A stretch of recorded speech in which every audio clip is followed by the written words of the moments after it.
All right, Chapter 7, Teachings of Elidor 6. I will speak to you about the commonplace man. He is one whom there is neither spirituality nor spiritual aspiration. He is not righteous, but neither is he really wicked, and he does not have any ingrained evil qualities. Because he knows neither vices nor virtues, such a man is untried and untested. He does not know what are the qualities needing development and what are the evils to avoid. He serves the cause of evil, though he is no more than a mere pawn. No man can stand aside from the conflict. Men such as these are unwittingly drawn into the service of evil. The commonplace man has an understanding of good conduct. He is genteel. He is cultured. People like him, he is at ease with them. They seek his company. He is useful to them as they are to him. But though he is full of worldly knowledge, he has little knowledge of understanding of the scriptures or of things transcending earthly existence. He cannot soar into the heights. His feet are planted solidly on the ground, but his wings are undeveloped. He cannot rise above the ordinary. His behavior is that of the common crowd. He is a commonplace man. He has learnt from earthly experience and associations what conduct is right and what is wrong to serve worldly ends. This is not enough. To live fully and to good purpose, he must know more. The commonplace woman is like the commonplace man. She moves easily in her earthly environment, but is incapable of raising her eyes above it. She has so much to stir the hearts of men. She can be so desirable, yet she fails to inspire them. She can goad them on towards earthly goals, but not to anything greater. She can fan the flame of ambition in her children, but cannot inspire them to look beyond the world. Commonplace people have commonplace traits and weaknesses. I will speak of one: revengefulness.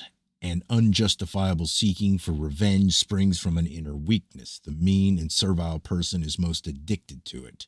Malice, like revenge, is a trait of the weak, not of the strong. If someone wrongs you without cause, do not let this disturb your tranquility of mind. Do nothing else except scorn them. In this way, you will not be unnecessarily upset, but will also be revenged without any need for inflicting it. The tearing wind and flashing darts of lightning leave the sun and moon untroubled. Their anger is vented on trees and plants below. So it is with wrongs done by mortals. The wrongs do not disturb the hearts of superior men, but cause turmoil in the fainter hearts of inferior men. You laugh, you mock me, and say, we prefer life among the commonplace people, for they are easier to get along with. They do not criticize us. It is true, they will not. If they are unconcerned about their own future, how can they be considerate about yours? You ask why it is that the righteous people keep to themselves while the wrongdoers are more companionable. The answer is simple. Those who live good lives walk in the light and so do not fear to be alone. They have the companionship of the Spirit. The wrongdoers, however, walk in darkness and so have need of company, for they are secretly afraid. Not long since, one came to me and said, Prophet, I have offended against the law of the land, but not against the law of the scriptures. Am I blameless? I tell you this, the law of the land may extend out beyond the law of the scriptures, but should not conflict with it. The law outside the scriptures must also be obeyed. The law of the land is not perfect. It is made by men and cannot claim to be perfect. It should be what it is not, a pure marriage between justice and truth, unadulterated by the deviousness of man. The child of the marriage should be loving kindness. It is not for me to tell you of these things. If men are content to suffer under bad laws, who is to blame? The true nature of a nation is revealed in its laws. This I do say. I condemn the lawmakers who issue unjust and devious decrees, who seek to hide their true intent under a mountain of words. I condemn the unjust laws armed with the sword of legality. I condemn the judges who spread a legal covering over cunningly laid traps and snare men in nets made with words.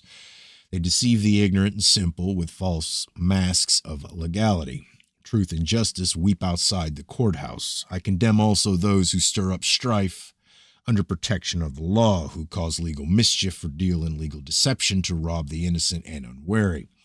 Wickedness has many faces, but the most hideous is that of those who twist the laws to serve selfish ends or treat the downtrodden with harsh injustice. I speak of these things, but I have not come to change the laws of the land or decide whether they are good or bad. I leave worldly things to worldly men. You say, tell us which a man should owe greatest allegiance, to the leaders of his nation or the leader of his faith.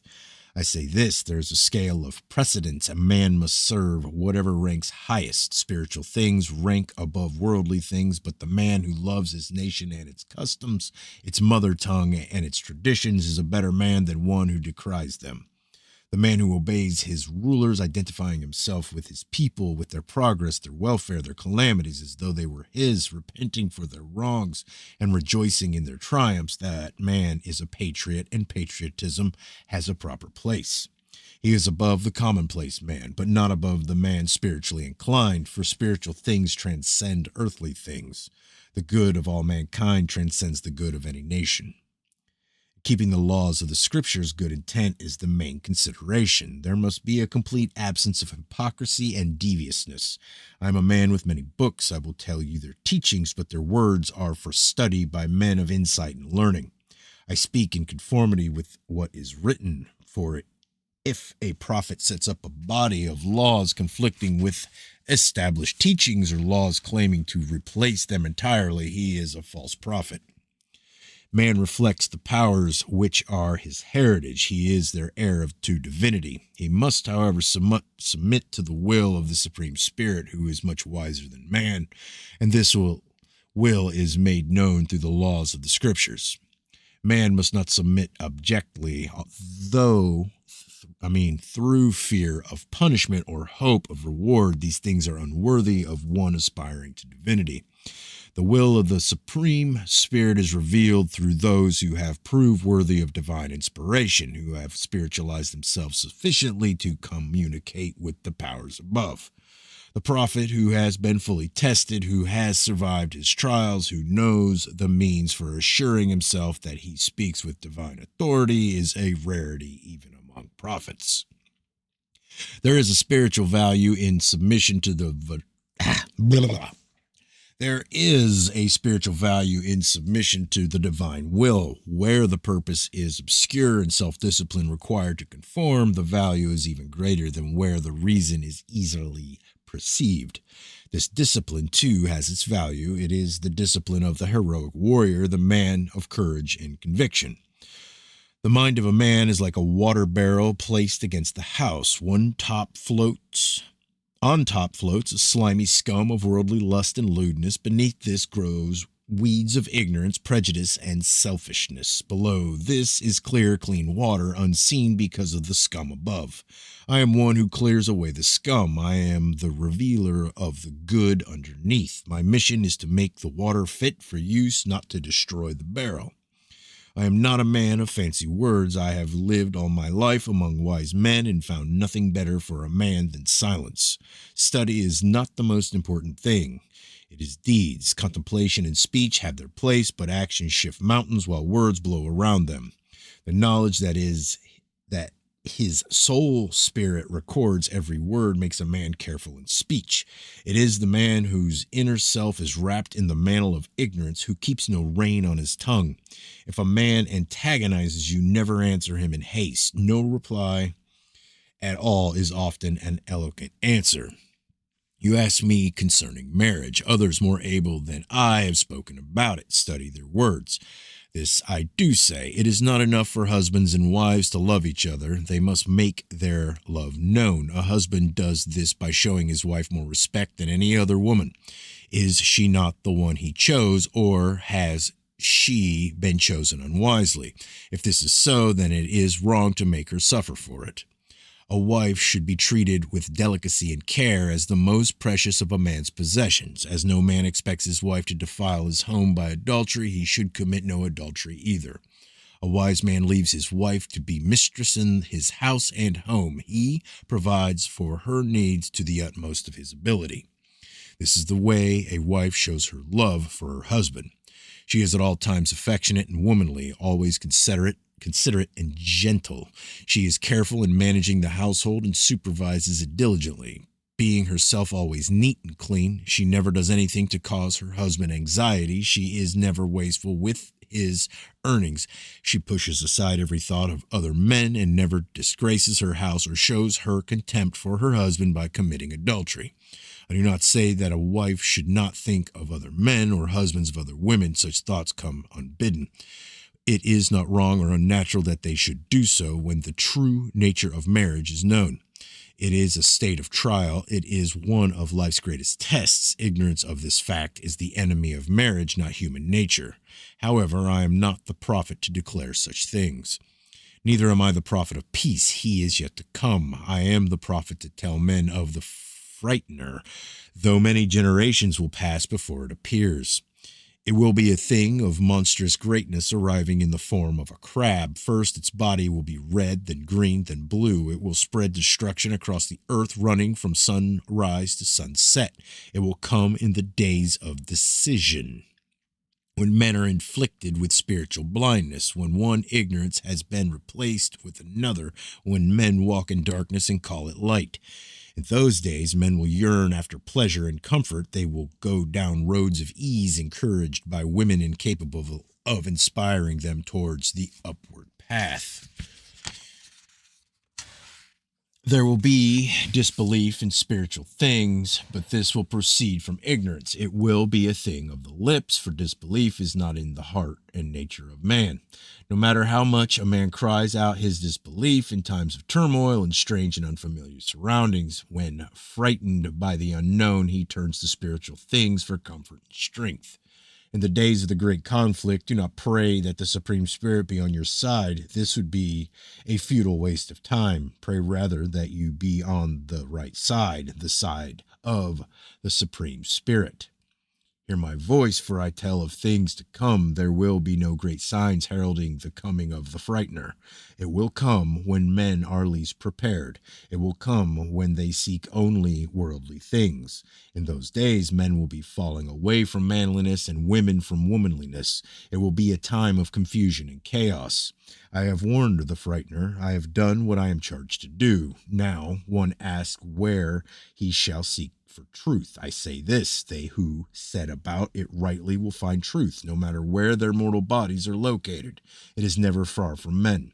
Truth is everlastingly unchangeable. Earth is false because it changes and passes away. Truth, the Supreme Spirit are one because they are eternal things. Things as you see them and things as they really are in no way alike. Illusion is the environment of earth, and it deludes the inner eyes with outward impressions. As a needle pricks a blister to let out the water, so does the sharp point of truth pierce the veil of illusion and let out ignorance. The mind of man is like a pool of water. While it is disturbed, only distorted pictures can be seen. But when it becomes calm and still, the light of spiritual truth is reflected there in all its beauty. The inner being interprets things through a veil of emotion. The man who burns hotly within himself sees the world about him as a fierce fire seeking to consume him. But the man who is calm and quiet within sees all about him as tranquil and peaceful. Everyone suffers from certain fears in one form or another. The feeling of anxiety, doubt, frustration, and despair are only normal, but to be overwhelmed by them is a sign of weakness and immaturity. Therefore, to those who are fearful and anxious or have doubts, more will be sent, for this is meant to be experienced and overcome. Only by this means can man prepare himself for the greater tests ahead.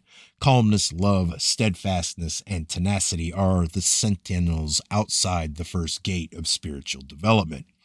Mere ceremonial, however uplifting, cannot of itself bring the soul spirit of man into contact with the powers above. Something more is required. You ask how much more sorrow one must suffer to win freedom from sorrow. There can be no such freedom on earth. The waters of sorrow are drawn from the bottomless well. Only when the eyes become incapable of some tears does it really see fully.